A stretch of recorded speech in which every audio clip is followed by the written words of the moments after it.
పనస అనేది ఒక పండు. ఇది మనందరికీ తెలిసిన విషయమే. దీనిని ఇంగ్లీష్ లో జాక్ ఫ్రూట్ అని పిలుస్తారు. అయితే ఈ పనస పండును తినడం మాత్రమే కాకుండా పనస పొట్టుతో కూరలు కూడా చేస్తారు.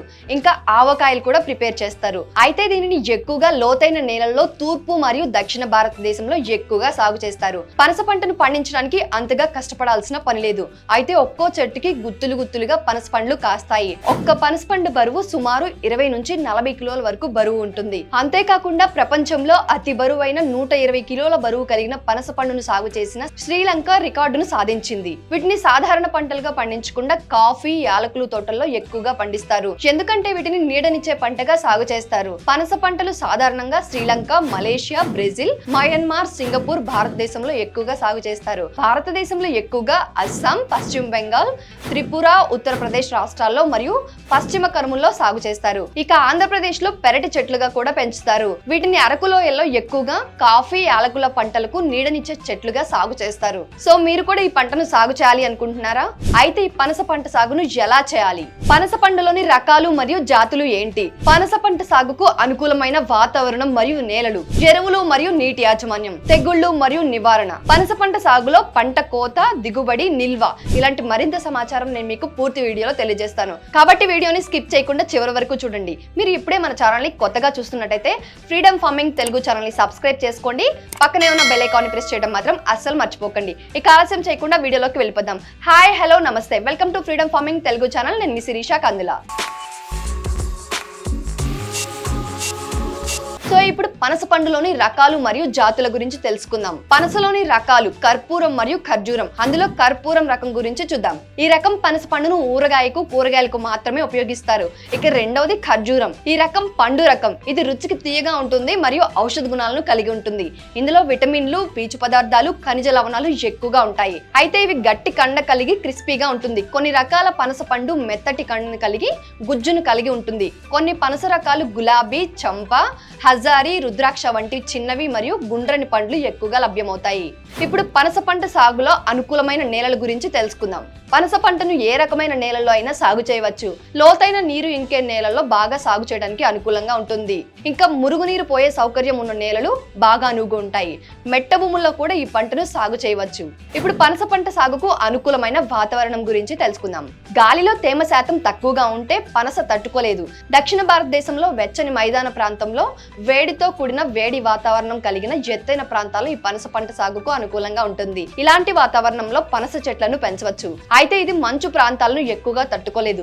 సముద్ర మట్టం నుండి 1500 మీటర్ల ఎత్తులో పనస చెట్లను పెంచడానికి అనుకూలంగా ఉంటుంది. ఇప్పుడు పనస పంట సాగులో మొక్కల ప్రవర్ధనం గురించి తెలుసుకుందాం. పనసను భారతదేశంలో విత్తనాల ద్వారా ప్రవర్ధనం చేస్తారు. అయితే ఇందులో శాఖీయ పద్ధతి కూడా ఒకటి. ఇప్పుడు ఆ శాఖీయ పద్ధతి గురించి తెలుసుకుందాం. పనస చెట్లకు జిగురు శాతం ఎక్కువగా ఉండడం వల్ల అంటు తొక్కడం, మొక్క అంటు పద్ధతి, మొగ్గంటు పద్ధతులు పాటించడానికి అనుకూలంగా ఉండవు. ప్రస్తుత కాలంలో లేత కొమ్మను గాలంటు మరియు ప్యాచ్ బడ్డింగ్ పద్ధతుల ద్వారా ఉపయోగిస్తారు. గాలంటు పద్ధతి ద్వారా అంటు కట్టిన తర్వాత వేర్లు ఏర్పడడానికి కనీసం 15 రోజుల ముందు 250 గ్రాముల PPM ఇతర మందులు పిచికారీ చేయాలి. 100% వరకు వేర్లు తొడిగిన తర్వాత IBA 3000 నుండి 5000 ppm వరకు పిచికారీ చేయాలి. ఇప్పుడు పనస పంట సాగులో పూత పూయడం గురించి తెలుసుకుందాం. పనస పండు డిసెంబర్ నుంచి మార్చి వరకు పూత పూస్తుంది. ఇది మోనోసియస్ అనే స్వభావాన్ని కలిగి ఉంటుంది. ఒకే చెట్టుపై మగజాతి మరియు ఆడజాతి పుష్పాలు ఏర్పడతాయి. తేనెటీగల వల్ల పరాగ సంపర్కం జరుపుకుంటాయి. పనస పండ్లు 90 నుంచి 110 రోజుల్లో తయారవుతాయి. జూన్ నుండి జూలై నెలలో మార్కెట్ లో పనస పండ్లు అందుబాటులోకి వస్తాయి. అయితే అస్సాం, దక్షిణ భారతదేశంలో ఏడాది పొడవునా ఈ పనస పండ్లు లభిస్తాయి. ఇప్పుడు పనస పంట సాగులో మొక్కలను నాటడం గురించి తెలుసుకుందాం. పనస చెట్లను కాఫీ తోటలో నీడనిచ్చే పండుగ లేదా మిశ్రమ పంటగా నాటుతారు. మామిడి తోటలాగా పనస తోటని పెంచడానికి 10 x 10 మీటర్ల దూరంలో నాటుకోవాలి. నేలను 1 ఘనపు మీటర్లో గుంటలు తవ్వుకోవాలి. ఆ తర్వాత ఆ గుంతలో 20 నుండి 30 కిలోల FIM, 1/2 కిలో NNP, 20 నుంచి 48 గ్రాముల గ్రాన్యూల్స్ కలిపి గుంతలో నింపాలి. ఆ తర్వాత మొక్కలను జూన్ నుండి జూలై నెలలో నాటుకోవచ్చు. ఇప్పుడు పనస పంట సాగులో ఎరువుల యాజమాన్యం గురించి తెలుసుకుందాం.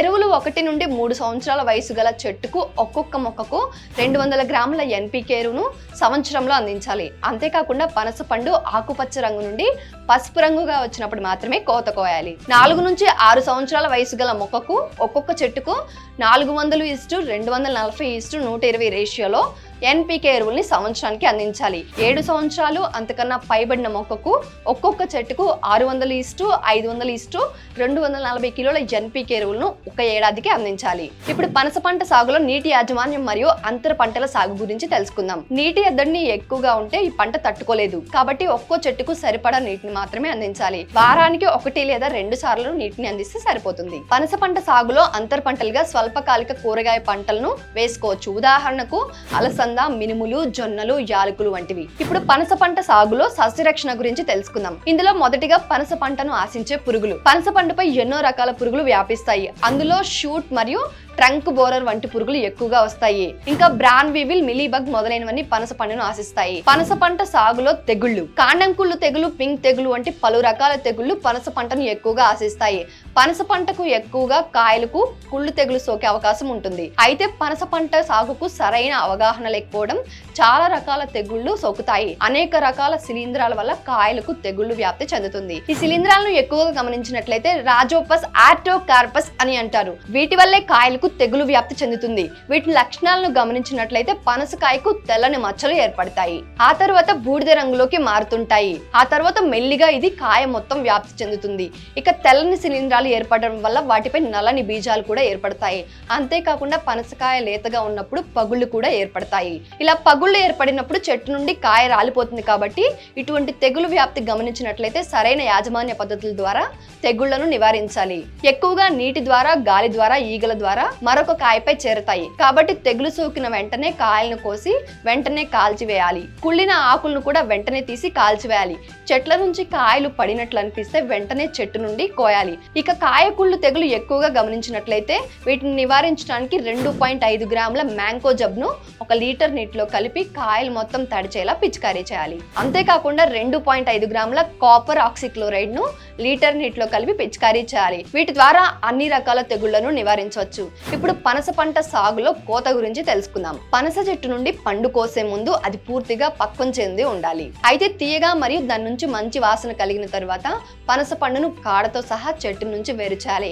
విత్తనం ద్వారా వ్యాప్తి చెందిన మొక్కల కాపు రావడానికి దాదాపు 10 సంవత్సరాల సమయం పడుతుంది. అయితే ముందుగా పనస మొక్కలను పాలీ బ్యాగులలో పెంచుతారు. 1 ఏడాది తర్వాత పొలంలో నాటుతారు. తాజా విత్తనాలను సేకరించుకొని నాటడం వలన పనస మొలకల శాతాన్ని పెంచవచ్చు. కాయల రవాణా చేసేటప్పుడు మంచి నీటితో కడిగి ఆ తర్వాత ఆరబెట్టి రవాణా చేయాలి. ఇప్పుడు పనస పంట సాగులో దిగుబడి మరియు నిల్వల గురించి తెలుసుకుందాం. అధిక దిగుబడి ఎక్కువగా 15 సంవత్సరాల వయసు కలిగిన చెట్టు అయితే దాదాపు 250 కాయలను అందిస్తుంది. ఒక్కొక్క పనస పండు బరువు 10 నుండి 20 కిలోల వరకు ఉంటుంది. పనస పండు ఎక్కువ రోజులు నిల్వ ఉంచడానికి 15 డిగ్రీల సెంటీగ్రేడ్ ఉష్ణోగ్రత మరియు 85 నుంచి 90% ఆర్ద్రత కలిగిన దగ్గర 2 నుండి 3 నెలల వరకు నిల్వ చేయవచ్చు. గది ఉష్ణోగ్రత వద్ద 1 రోజు వరకు నిల్వ చేసుకోవచ్చు. సో చూసారు కదా, మీరు కూడా పనస పంట సాగును చేసి అధిక ఆదాయాన్ని సంపాదించవచ్చు. వ్యవసాయానికి సంబంధించిన మరింత సమాచారం మన ఫ్రీడమ్ యాప్ లో ఉంది. అక్కడ ఎవరైతే అనుభవజ్ఞులైన రైతులు ఉంటారో వాళ్ళే మీకు క్లియర్ గా గైడ్ చేస్తారు వీడియో కాల్ రూపంలో. మీకు ఎలాంటి డౌట్స్ ఉన్నా వాళ్ళని సంప్రదించవచ్చు. కాబట్టి ఆలస్యం చేయకుండా ఇప్పుడే ఫ్రీడమ్ యాప్ ని డౌన్లోడ్ చేసుకోండి.